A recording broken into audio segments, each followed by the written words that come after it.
Season में आज पहली बार हमने खाया तरबूज जो कि बहुत ही मीठा और बहुत ही लाल था। आज सुबह का काम जैसे ही खत्म हुआ, ताक्षवी रोने लगी कि मम्मा मुझे सुला दो। तो पहले उसे सुलाया और उसके बाद मुझे जाना था बाहर क्योंकि मोही है पार्क में और वो वहाँ पर खेल रहा है। सच कहूँ हमें ना वहाँ पर किसी ना किसी को होना ही पड़ता है क्योंकि अकेले बच्चे को हम नहीं छोड़ते। मम्मी जी या पापा जी होते हैं या फिर मुझे होना होता है। पापा जी अभी पार्क से आ गए थे तो मैंने सोचा कि मैं जाके देख लेती हूँ कि भाई साहब कर क्या रहे हैं।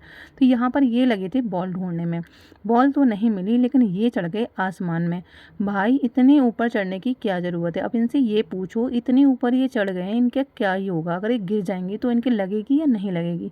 पर इनको तो समझ में बातें नहीं आती हैं। इनको तो जो काम की मना करो ना वही करने होते हैं। पर जैसे-तैसे मैंने इसे नीचे उतारा, भाई नीचे उतर जा, सारे काम नीचे आके हो जाएँगे।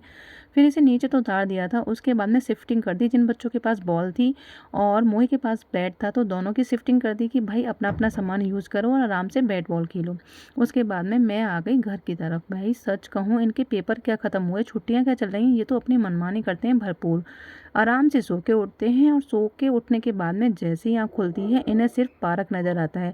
पार्क में पहुँच जाते हैं और हमारी ड्यूटी हो जाती है चालू। चलो भाई मैं तो आ गई अपने घर पर और घर पर आकर अब खाने-पीने की तैयारी। ताक्षी सो रही थी तो सोचा जब उठेगी तो उसे भूख लगेगी तो उसके लिए कुछ बना लिया जाए। तो एप्पल को छील काट के मैंने स्टीम होने के लिए रख दिया और इतने में पार्क से आवाज़ आई, मम्मा पानी तो दे जाओ। तो फिर एक बॉटल में पानी भरा और मोही को जाकर पकड़ा कर आई।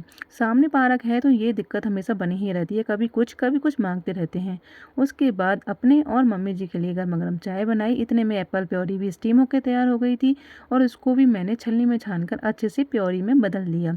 प्योरी एकदम बन के तैयार। अब मैंने मट्ठी के साथ में गर्मा-गर्म चाय ली क्योंकि अब थोड़ी-सी एनर्जी अपने लिए भी चाहिए।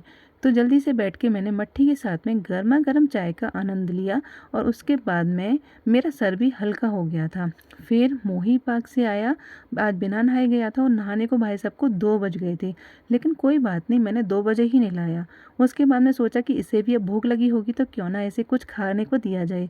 तरबूज लाई थी मम्मी आज सुबह, तो मैंने उसके बीज निकाले और मोहे के लिए काटा। काट तो लिया था, थाली में डाल दिया था, लेकिन सोचा पहले खुद तो टेस्ट कर लूँ। भाई सच कहूँ इतना टेस्टी था ना, इतना मीठा था कि मैं बता नहीं सकती। फिर जाकर मोही को देकर आई और उसके बाद में ताक्षवी भी जग गई थी तो उसकी भी एप्पल पेरी उठाई और लेके गई और उसे खिलाने लग गई। दोनों बच्चों की पेट पूजा तो अब हो गई थी।